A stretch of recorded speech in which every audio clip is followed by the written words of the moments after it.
Welcome to the Job Matchmakers Podcast, where we share stories from employment consultants about supporting people with intellectual and developmental disabilities to find employment in their communities, one person, one job at a time.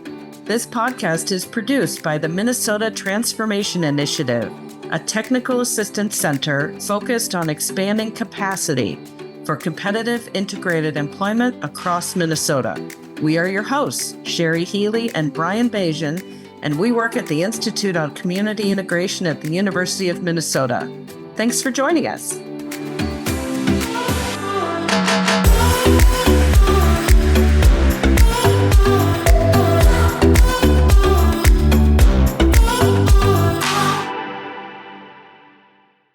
Welcome to another episode of the Job Matchmakers Podcast. In this episode, we're talking with Jeff Gentry, the Senior Director of Disability Services at JBS Boston, which offers a variety of employment, training, and education programs in the Boston area. Jeff has worked in the field of employment services for folks with disabilities for a number of years, and he has a particular passion for supporting transition-age youth to get work experiences. Welcome, Jeff. Thanks for joining us today. You had a unique path to getting into this field. Can you tell us how you got into the work? Oh boy. Okay. Wow, we're starting here. So I think the short story is my best friend in fourth grade was named Gabe, and we were fast friends, and I knew he had a disability, and we spent time as study buddies. And since fourth grade, I've always had friends with disabilities in my life, one way or the other. So I feel like my path was kind of made by friendship. But not all of my journey is as nice and clean cut as that. I had a year at Oklahoma State University and was in a fraternity, and we were in a competition to collect recyclables, and we decided to hop a fence north of Oklahoma City and collect around $7,000 worth of recyclables from a semi truck. And it turned out that my friend was right when he asked me to leave early, and I left early with him because the rest of our fraternity brothers got picked up by the Edmond, Oklahoma police. Long story short, the organization that was collecting the recyclables was a shelter workshop for people with disabilities. Oh. I had no idea that that was the case at the time. As is appropriate, there were no pictures on the building or anything of the sort to kind of give us a sense of what went on inside. So the state of Oklahoma generously paved a pathway for me to this field by ordering 200 hours community service in the summer of 1996. So I ended up serving out that time with a shelter workshop that's still there in Tulsa, Oklahoma, called Sertoma, and just fell in love with the work. So that was my introduction, and I've had many other journeys, including living intentionally with adults with disabilities in Canada through L'Arche, Toronto. So it's been quite the journey, but I don't love it when people tell me I'm an angel for doing the work that I do. And when they do, I often tell them about the devil that got me into this business. Wow, that is a very unique pathway. So we're we're grateful that it worked out as it did. All the cans were returned as well. So yeah, it's a longer story, but yeah. So, Jeff, the story you're sharing today is about a young person who was still in transition school when you started working with them. Can you tell us about this job seeker? I absolutely can. So this story is a young man, I would say. He's over 30 now. But when I started serving him, he was an 18-year-old. I worked with a community provider organization that provided transition services for a high school in the underserved area south of Boston, Randolph, Massachusetts. And the students between 18 and 22 were with us 5 days a week, accessing the community, pursuing employment, fortunately outside of their high school walls, which I don't get me started on what I think about postgraduate programs in high school settings. That's a whole nother podcast. Not a fan. Um, so, um, so O'Neill was with us the fall of his 18 year. So he had just completed high school, and we had the ability to to do a group employment opportunity. It was the Talbots company, which Talbots is a national retailer. I don't model their clothing, but I think my wife likes them.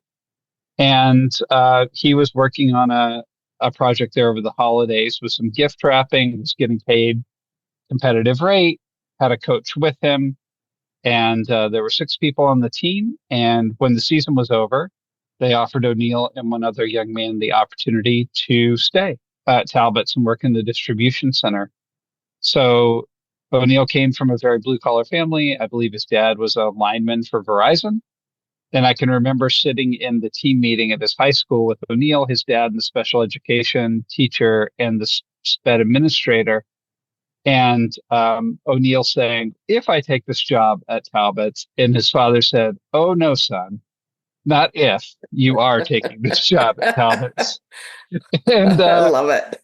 so O'Neill took the job at Talbots at 18 and was working 5 days a week, and worked successfully all the way up till he was 22 and was released off our caseload. So we were checking in with him, but he didn't need significant support. And, really my ongoing support with O'Neill was, I'm an early bird sitting at my desk at 7 a.m. in the morning there in Randolph, and just hearing a rap on the plate glass window as O'Neill walked from his neighborhood to the commuter rail to go to Middleborough, Massachusetts to work. And I think that's really what our goal is, to help young people get paid work before high school exit so that we can help them grow and advance their careers.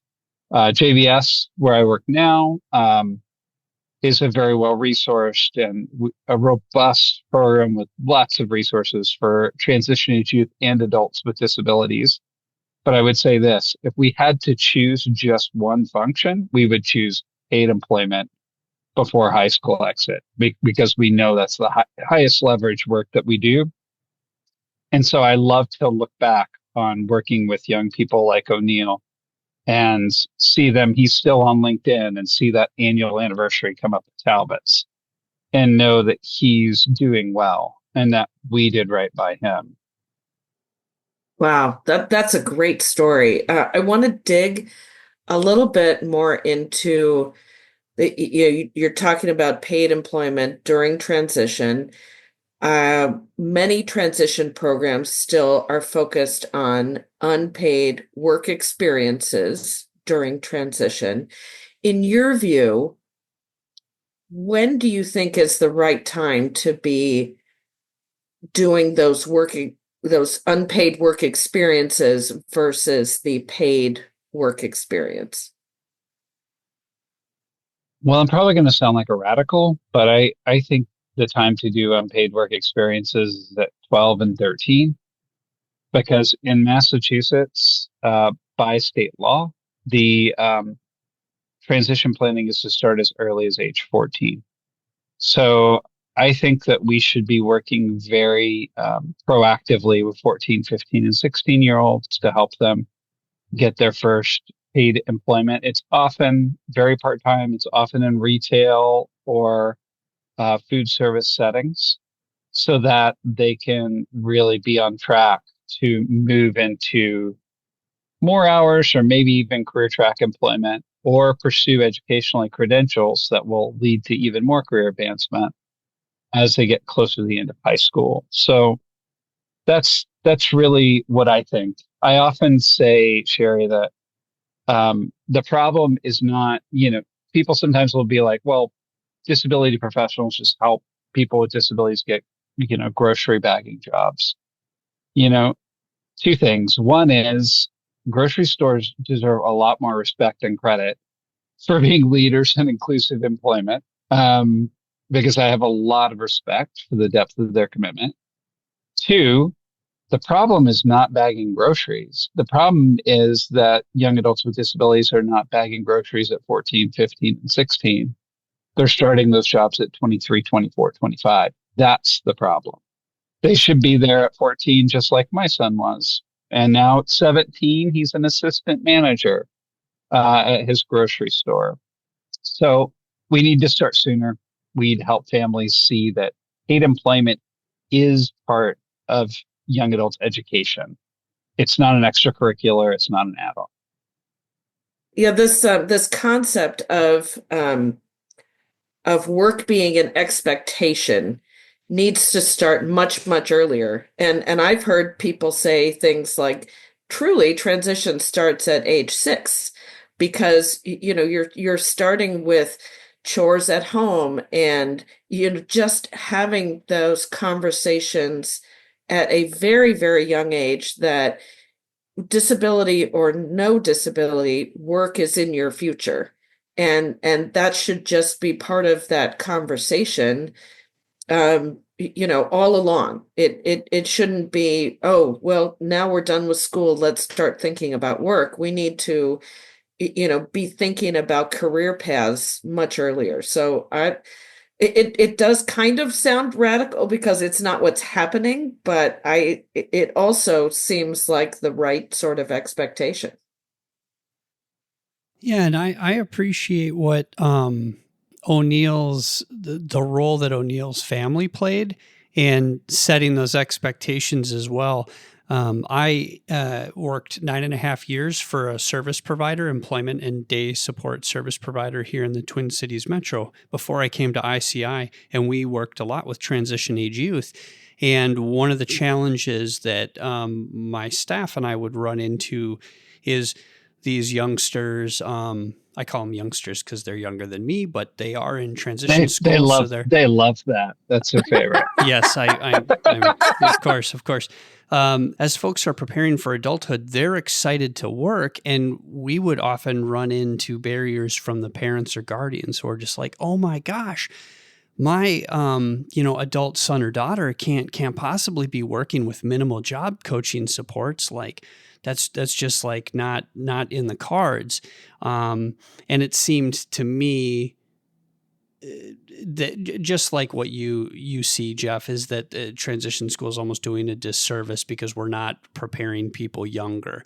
I didn't start out where I am today in my career. I started off in entry-level positions, and those positions were crucial for me to make those mistakes so that I could figure out how I'm as a person expected to show up in the world, how I'm supposed to be able to get along with coworkers and customers and supervisors and whatnot. And if I didn't start that journey until 22, well, sure, I'd be behind the curve as well, And another thing too that we would encounter is folks leaving in the tail end of transition school, leaving transition school and wanting an above entry level position, but with no work experience. And it's that's just not how it works. You gotta pay your dues. At least I'm not smart enough to figure out a way to not do that. So yeah, no, I think that's really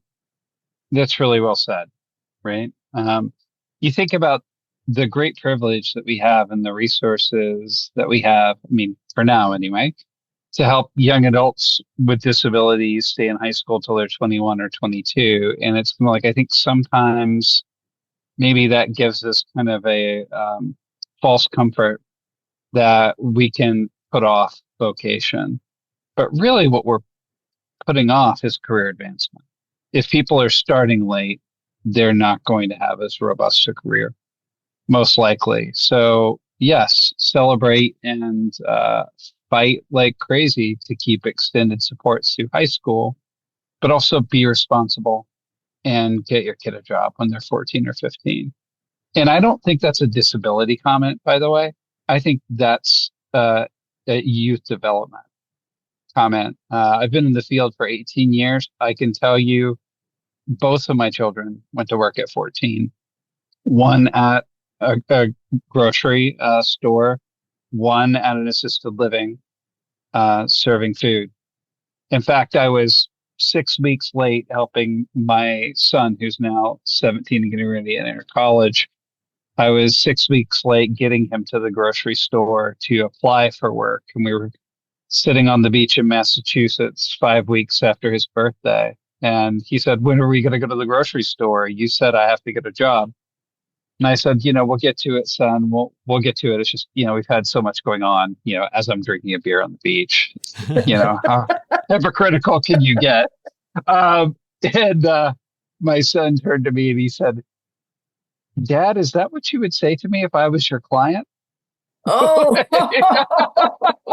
Wow. I love it. Well I was said. like, yeah, well played. I was like, yeah. I was like, get out your dress shirt because we're going tomorrow. and we did, but I just, true story. You definitely got held to account there.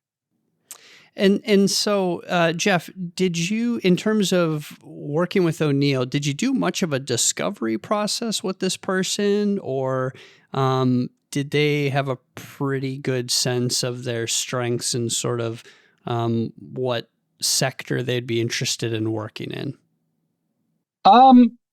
With O'Neill, we didn't do a lot of discovery because really early on, we locked down that opportunity. Mm-hmm. For him to do that paid opportunity at Talbot's. So, I mean, I think that, he kind of walked into that opportunity and really found that he enjoyed the work. So in a sense, like group employment at minimum wage or higher, like integrated in an employer setting, I think can really be a path of discovery. And he just decided that he loved it, and he stayed and was invited to stay. I'm interested in the transportation piece. So here in Minnesota, most of our population is in the 7-county metro area. When you go into greater Minnesota, the transportation really becomes a barrier. Public transportation gets pretty thin. Not only that, it's common to run into folks who have fear about using public transportation. How can we guarantee safety and whatnot? You talked about O'Neill using public transportation in the form of a commuter rail. Did you run into any barriers with either O'Neill or his family maybe being a little apprehensive about it? And what kind of training, if anything, or support did you provide to get O'Neill comfortable with navigating the public transportation on their own? So that's a great question. In that instance, like he was. His work group, his group employment with Talbot's, they actually took the commuter rail as a group for his, I think, 8 weeks where they were doing that project. Mm-hmm. And so we had employment specialists was the terminology that we had at that company that went with him, and a small group of individuals from Randolph to Middleborough, Massachusetts. So they had a lot of reps taking the commuter rail. Mm-hmm. We actually had a coach who lived in Middleborough and would use the van to ferry them the 1.2 miles from the station to work, which would have been a problem in and of itself if he would have come into that job, most likely without relationships, once he was working independently. But mm-hmm. Fortunately, he was such a good worker and he built such good rapport. One of his colleagues agreed to pick him up and take him from the commuter rail stop to work.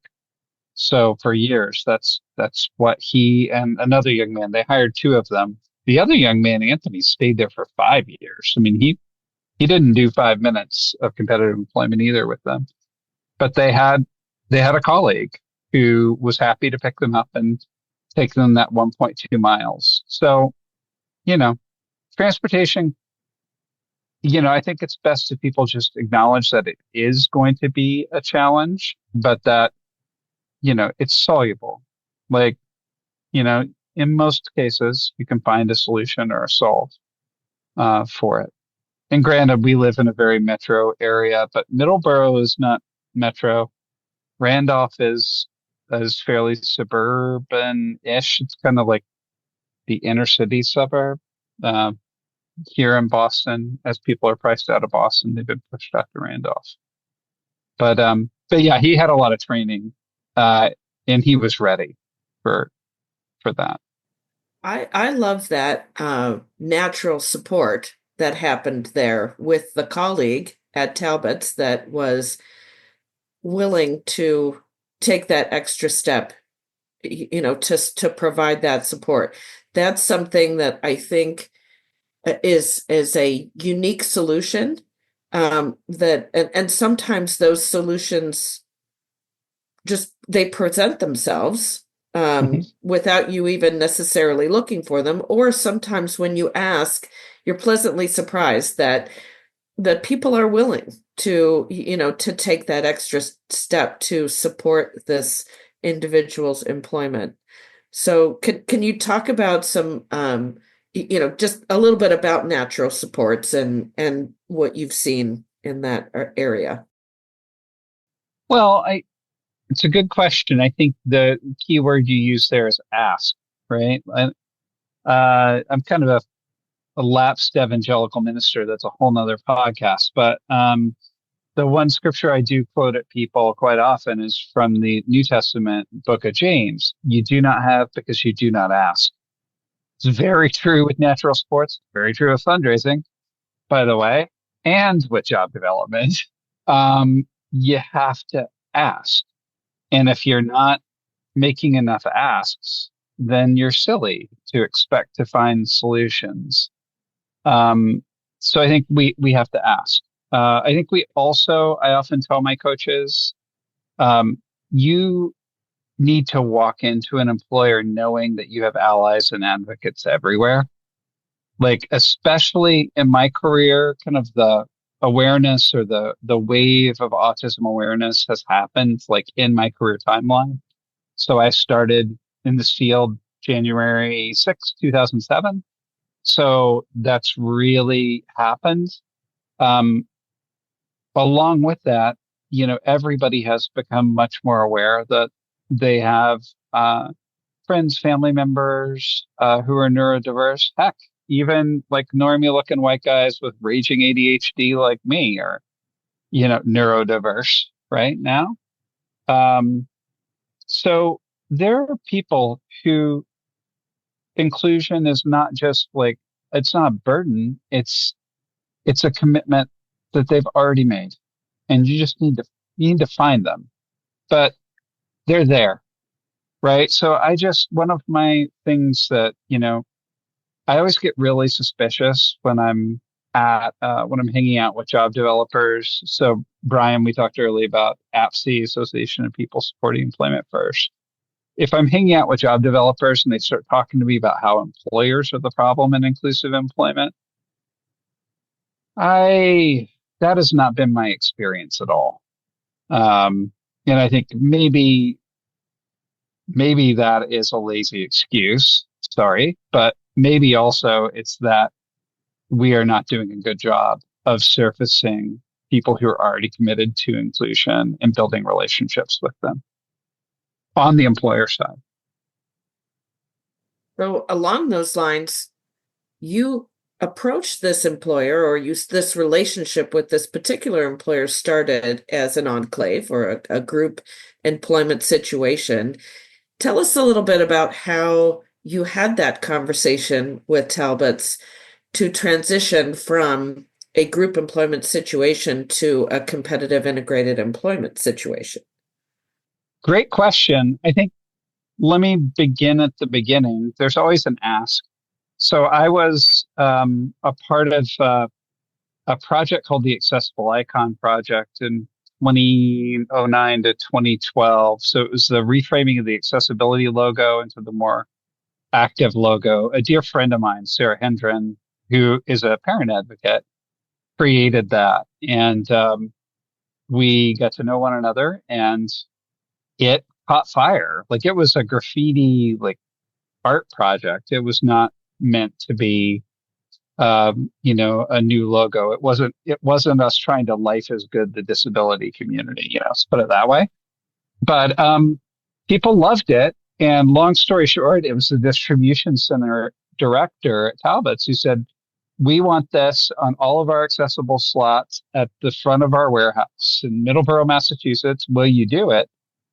And I said, sure. If your employees come out and paint with my transition age youth and give them a comprehensive employment tour and talk to them about employment after, we're happy to come. Oh, wow. Right? What a great idea. Love so that. So it just kind of happened, right? And that was that project in and of itself. We tried to never paint the icon without it being an inclusive kind of encounter. So we did that. And David Melillo, who at the time was the general manager, said, we have this seasonal job and we have a hard time keeping people in it. Could we maybe work on this together? It was a lot of work, right? And the staff, to their credit, my staff was incredible. They were commuting. It was, I think, 35 miles one way, right? To get people there. And so they did it. And fortunately, I did have two staff who lived in that town. So we were able to make it work. But very early on, we were saying, we are, thank you so much for the temporary work at competitive wage. And the little things that Talbot's did, which I thought really signaled, the way they value people with disabilities, such as they put our young people through orientation just like they would put through any other seasonal worker, which is, we didn't have to tell them that, right? They, again, allies everywhere. But from the beginning, we told them, like, for the young adults who really can work at a pace that is productive for you and young adults that have an interest in staying here, we would love to see them placed here long term. And they were very open to that. They had hiring needs. It was a warehouse, in the midst of the cranberry bogs of Middleborough, Massachusetts. So it's not like, they didn't have needs. So you just set the foundation for it early. You have the data, they do too. At Talbot's, they measure everything on, the productivity of the workers. And it was pretty straightforward from there. Okay. So one final question we ask all of our guests. What do you want people in your community to know about employment for people with disabilities? Employment for people with disabilities is the way we're going to meet our hiring needs in Massachusetts with an aging workforce and significant hiring demand in all sectors. People with disabilities need to be a part of our staffing solution, and young adults with disabilities should be growing into meaningful careers early on in their high school years so that we can have really a disability community which is maximizing their employment opportunities and living full, meaningful lives as citizens of our local cities and towns. Something like that. Thank you, Jeff, for joining us today and sharing some of your experiences doing the work. And thank you, listeners, for tuning into this episode. We hope you join us next time to hear another compelling story of one person finding one job in the community. Thank you for joining us for the Job Matchmakers podcast, funded by the Minnesota Department of Human Services. This podcast is a partnership between the University of Minnesota's Institute on Community Integration and UMass Boston's Institute for Community Inclusion. For more information on the Minnesota Transformation Initiative, visit our website, linked in the show notes. We're glad you joined us, and we'll see you next time.